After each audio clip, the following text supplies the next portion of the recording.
Hi, this is Nafazul and today I will be discussing the theory of probability. Before discussing the theory of probability and various aspects related to the probability, I want to first discuss what experiment and sample space means.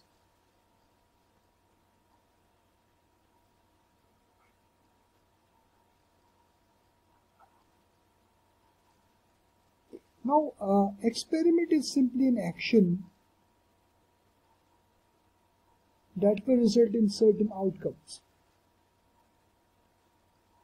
Say for example, I toss a coin. Now this tossing of a coin over here is an experiment and it will result in certain outcomes, like for example head and a tail. Suppose I roll a die, it will again result in certain outcomes, say for example 1, 2, 3, 4, 5 and 6. Now what a sample space means, it is a set of all the possible outcomes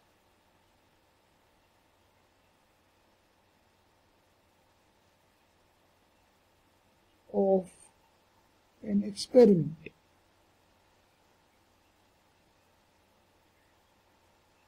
Suppose I toss a coin.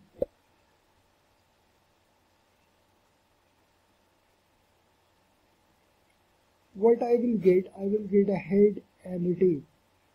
So head and tail are the possible outcomes of tossing a coin. And the possible outcomes are known as sample space. Now suppose I roll a die.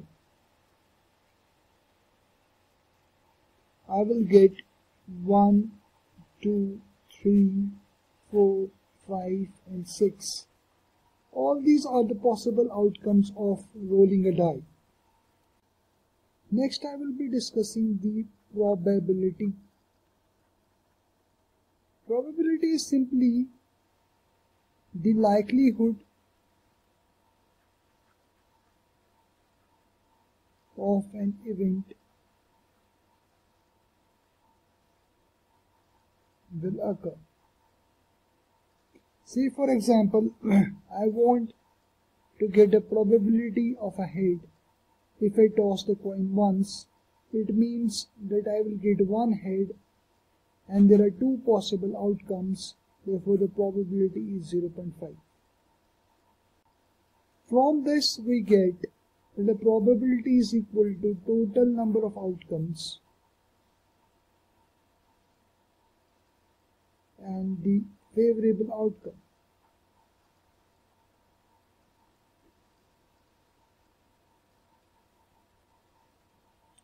Now for total outcomes you can also put as sample space.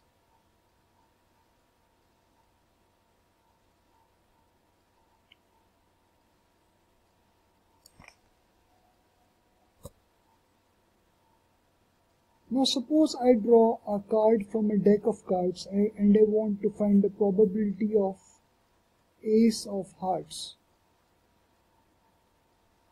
So the probable total number of cards are 52 and I will have only one ace in the hearts, therefore the probability will be 1 by 52.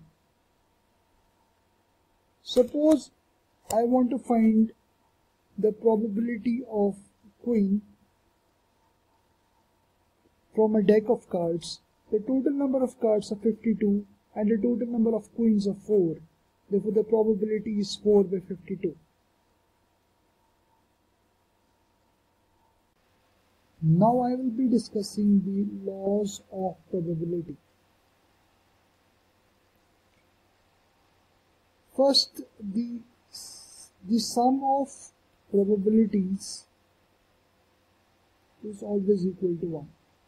Say for example, I toss a coin and I will get a head and a tail.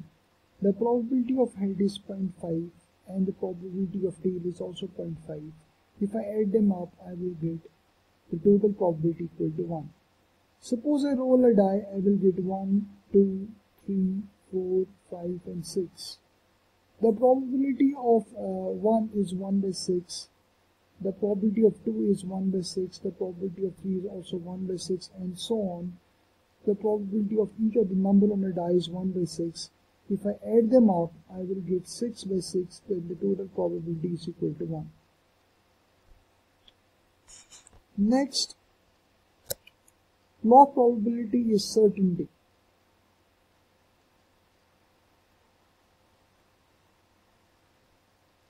If event A is certain to occur, then the probability of this event will always be equal to 1. Now if event B is certain not to occur, then the probability of event B will be equal to 0. We will call this event that is certain to occur as sure event.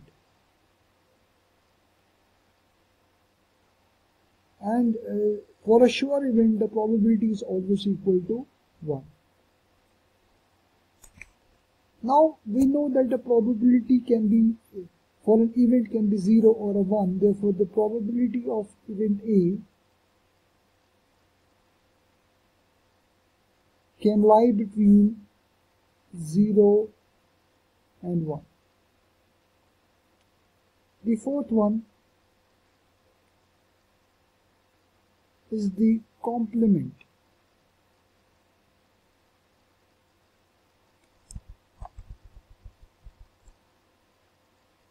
The last one is the complement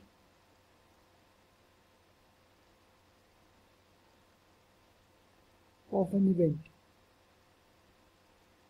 Now suppose if the probability of event A is equal to 0.6, the probability of A not occurring, it is denoted by a hat, a small hat on the A. It will be equal to 1 minus 0.6, which is equal to 0.4.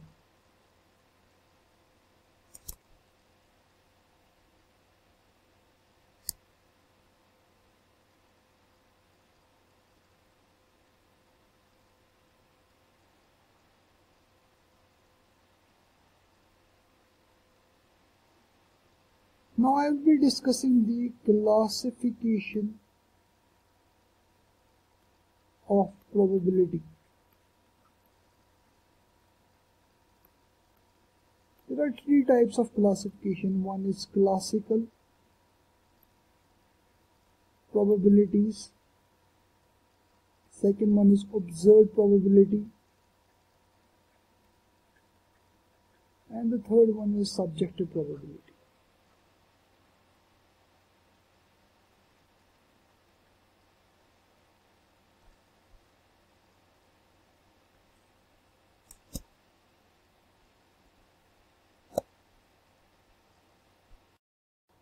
Now, classical probability is based on a theory.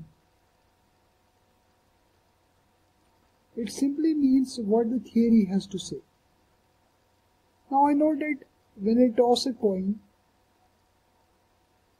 there are equal chances of head and tail. Suppose I toss a coin 100 times. The theory says that there will be 50 heads and 50 tails.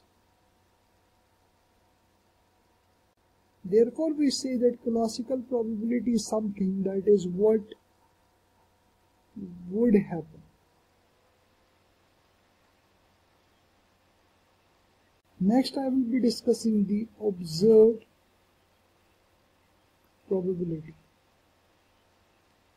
Observed probability is based on the actual experimentation.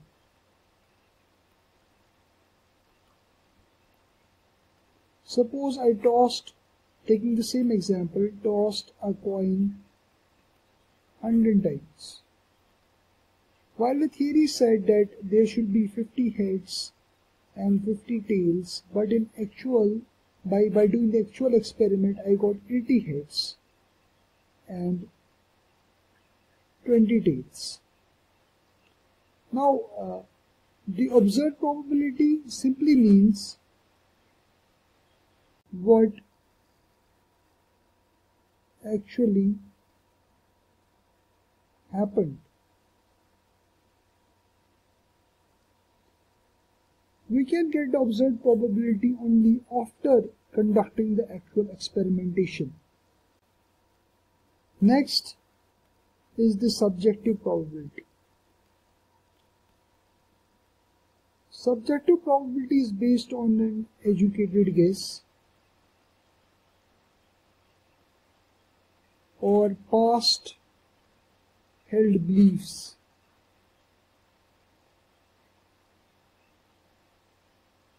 Suppose I ask a weatherman the probability of raining tomorrow.